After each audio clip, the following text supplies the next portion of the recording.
Hey guys, Hazen here with ABC Window Cleaning Supply. In this video, we're going to be discussing how temperature affects your WaterFed system and what you need to know when working in hot and cold temperatures. So let's start with the biggest concern for WaterFed work in the winter, which is cold water. As water gets colder, it gets thicker and the flow rate, or gallons per minute, out of an RO membrane decreases. As water gets warmer, it gets thinner and the flow rate coming out of a membrane increases. If you haven't used your WaterFed system in cold weather before, it's normal to see a significant drop in water production. Flow rates stated on RO filters assume a water temperature of about 70 degrees Fahrenheit. So that's the magic number here. And for every degree you lower the temperature below 70 degrees, you lose about 2% of product flow. For example, let's say you're working with source water that's 40 degrees. At this temperature, your flow is reduced by up to 60%. And for this reason, ABC does not recommend you use your WaterFed system when air temperatures dip below about 40 degrees. And additionally, when the water in a filter freezes, it expands and can cause cracking and leaks. So if you don't have to risk using your WaterFed system in cold temperatures, we advise you not to. And most TDS meters also measure water temperature, so this is an easy way to get an idea of how cold your water source is. So the water production of DI-only systems, or systems that use DI resin only to filter water, are not affected too much by hot and cold temperatures in terms of flow, but you should still keep your filters from freezing or from overheating.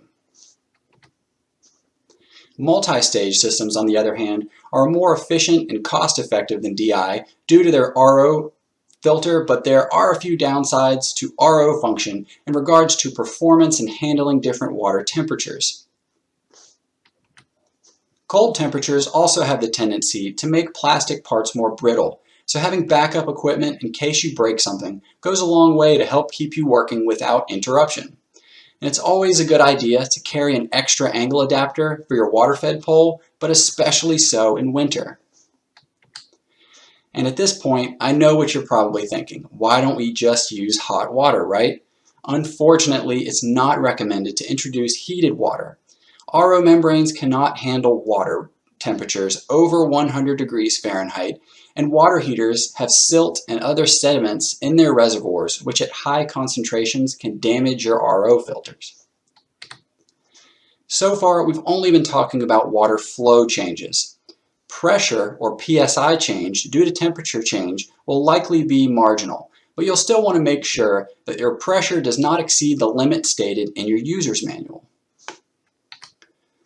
And now let's talk about storing your system for long periods of time. You want to make sure that all filters are kept sealed and indoors. Use caps on the ends of each filter, and you can even wrap them in plastic if you like.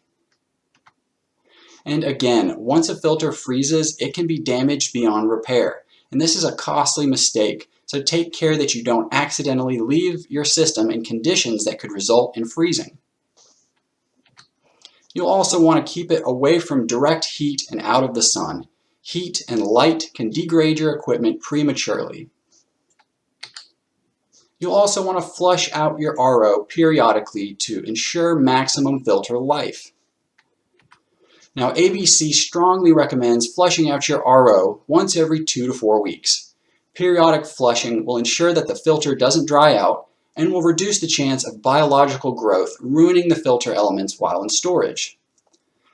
RO and DI filters need to stay moist, but they don't really need to be full of water. So it's okay to drain your excess, just don't dry them out completely. And when flushing your RO, your source water should be passing through the carbon sediment filter first to remove chlorine, which is commonly found in tap water and can damage your RO membrane. Now, you don't really need to flush your DI filter, just make sure that it's kept moist. Dry DI resin will lose its electrical potential and no longer remove minerals. Dry RO membranes can crack and allow more minerals to pass through. And after taking your system out of storage, you'll want to give it another flush before using it again. So while working in hot temperatures, on the other hand, make sure to keep your system as cool as you can and shade it if possible. Try not to work during the heat of the day. Direct sunlight can superheat your plastic, especially with a hot motor running nearby. And when plastic gets hot, it softens. When you add high pressure, especially from a pump, you run the risk of putting too much stress on your filters. And this can lead to cracking, leaks, and potential filter replacement. So as a general guideline, running your system in temperatures of 100 degrees or more is a potentially dangerous situation, and care should be taken to keep it as cool as possible. One thing you can do to minimize the pressure and maximize the efficiency and output of your system is to bleed any trapped air. This is something we recommend doing year-round, but especially when it gets hot. When you connect your system to a water spigot and turn it on, air from the inside of the hose will enter your system, and some of these air bubbles will rise to the top of your RO and become trapped. So at high pressure, this can create hot spots and lead to cracking. Air bubbles also partially block the flow of your RO membrane, making it less efficient.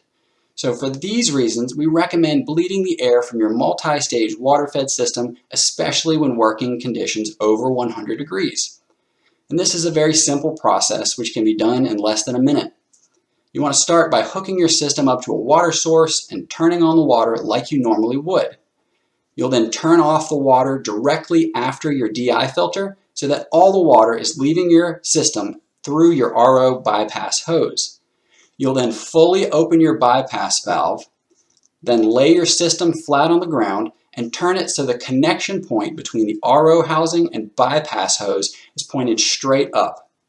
Then lift this end about 6 inches off the ground to allow the air bubbles to flow up and out of your system. Continue until all of the air has escaped and you're left with a steady stream of water.